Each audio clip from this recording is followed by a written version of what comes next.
पहलगाम में हुए आतंकी हमले के खिलाफ देश भर में आक्रोश है। आतंकियों को उनके अंजाम तक पहुंचाने में हिंदी खबर भी देश के साथ खड़ा हुआ है। हिंदी खबर के नोएडा स्थित हेड ऑफिस में कैंडल जलाकर पहलगाम के कायराना हमले में मारे गए निहत्थे नागरिकों को श्रद्धांजलि दी गई और संदेश दिया गया कि भारत इन हमलों से डरने वाला नहीं, बल्कि आतंकिस्तान बन चुके पाकिस्तान की आंखों में आंखें डालकर उसकी नींव हिलाने की ताकत रखता है।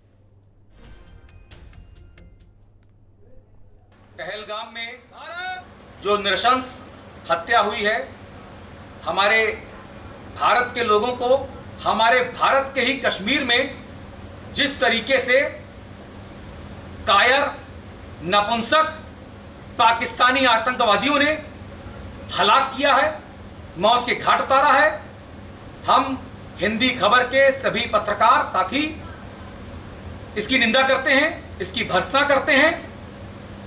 और सिर्फ निंदा और भर्त्सना करने मात्र से काम चलने वाला नहीं है। नरेंद्र मोदी जी का, अमित शाह जी का आह्वान भी करते हैं कि 56 इंच का सीना और लाल आंखें आप कब दिखाएंगे?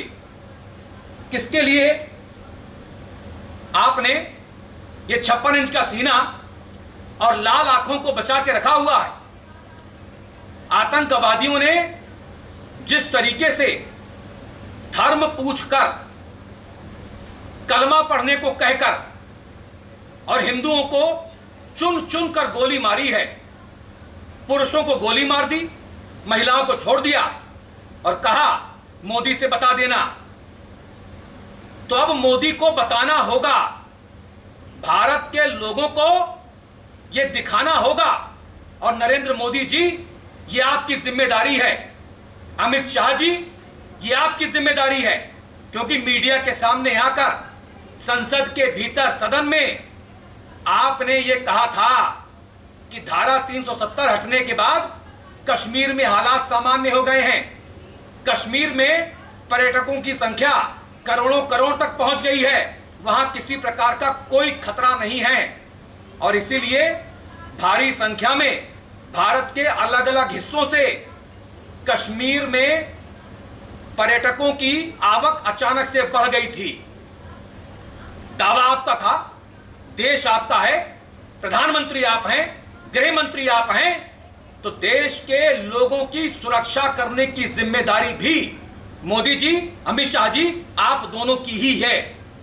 कुछ भी करिए, कुछ भी करना पड़े, हम सब तैयार, हिंदी खबर तैयार, भारतवासी तैयार। लेकिन जो ये पड़ोसी आतंकिस्तान बन गया, पाकिस्तान आतंकिस्तान हो गया है, अब इसको सबक सिखाना है। सर्जिकल स्ट्राइक से कुछ नहीं होने जा रहा है, कुछ बड़ा करके दिखाना है। दुनिया भर से आपको समर्थन मिल रहा है, अगर अब नहीं तो कब? और अगर सही मायनों में जो हमारे देश के लोग निर्दोष बेकसूर अपने परिवार को लेकर वहां थोड़ी सी खुशी ढूंढने गए लोग, जिस तरीके से उन्हें धर्म पूछकर मारा गया, हिंदुओं को मौत के घाट उतारा गया, ये सब कुछ पाकिस्तान की सोची समझी एक साजिश है, एक षड्यंत्र है।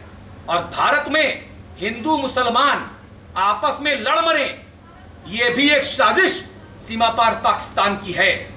तो मैं ये भी कहना चाहता हूं कि हम सभी हिंदू मुसलमान भाइयों को भारत में नहीं लड़ना है, भारत में सबको साथ में रहना है, असली दुश्मन को पहचानना है, उनसे लड़ना है जो सीमा पार बैठे हुए हैं।